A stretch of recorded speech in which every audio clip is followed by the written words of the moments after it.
Welcome back to another Skyrim mods video, or if it's your first time here, welcome to the channel. Today is short, as you can see, about 6 minutes long, but at least all of these are must-have mods in my opinion, especially if you just want to squeeze a few more hours out of Skyrim. As usual, all mods will be down in the description, so don't forget to endorse those mod authors.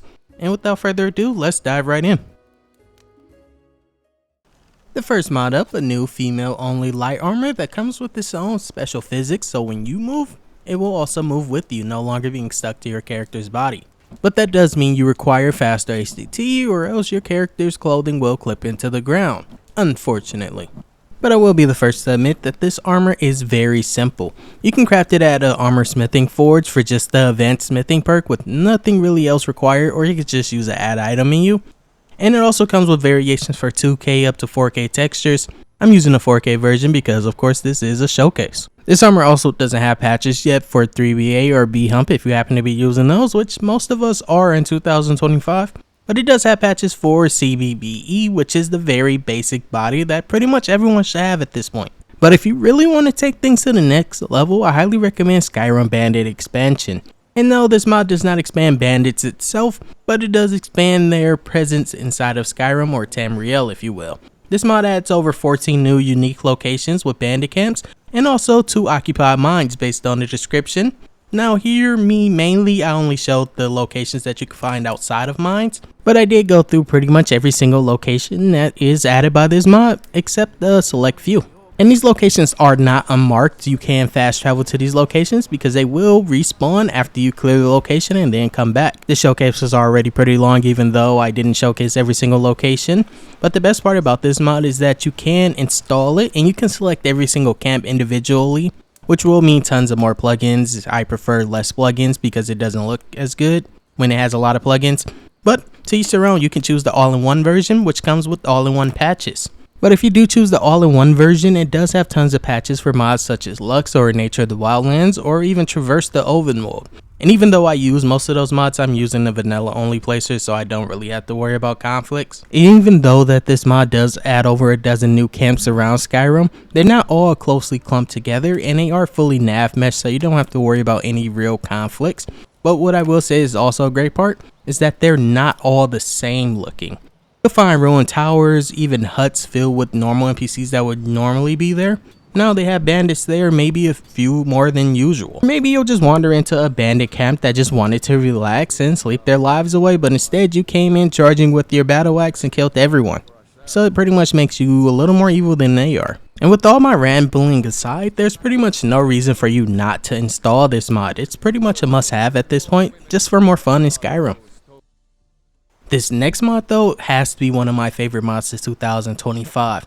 This mod brings us to Morthal Swamp for a new quest mod called The Devil's in the Details. You won't get any notification about this quest on how to start it, so you could just follow this video or the mod page, but you'll wander into a destroyed hut with the destroyed house and also an NPC that you can't interact with. And it can be pretty cinematic depending on how your graphics look inside of your Skyrim. Do you take me for a fool? You were sent by him, weren't you? I won't give you what you want. Leave me be. Too damn persistent you are. There's 2 ways to start this quest. The easy way, which is just basically giving up, and then the hard way, being persistent. Being persistent will lock the character from letting you inside his home till you get about 50 persuasion. Honestly, I've never ran into a quest mod that makes you give up to actually move forward with the quest, so that was already a quick twist for me.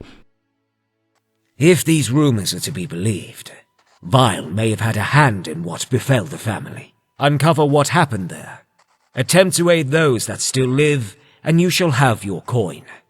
In this quest mod, we dive into the details of Clavicus Vile and what he actually does around Skyrim. Because you're born as the Dragonborn when you start Skyrim, you kind of just look down on Daedric princes and forget how scary they can actually be.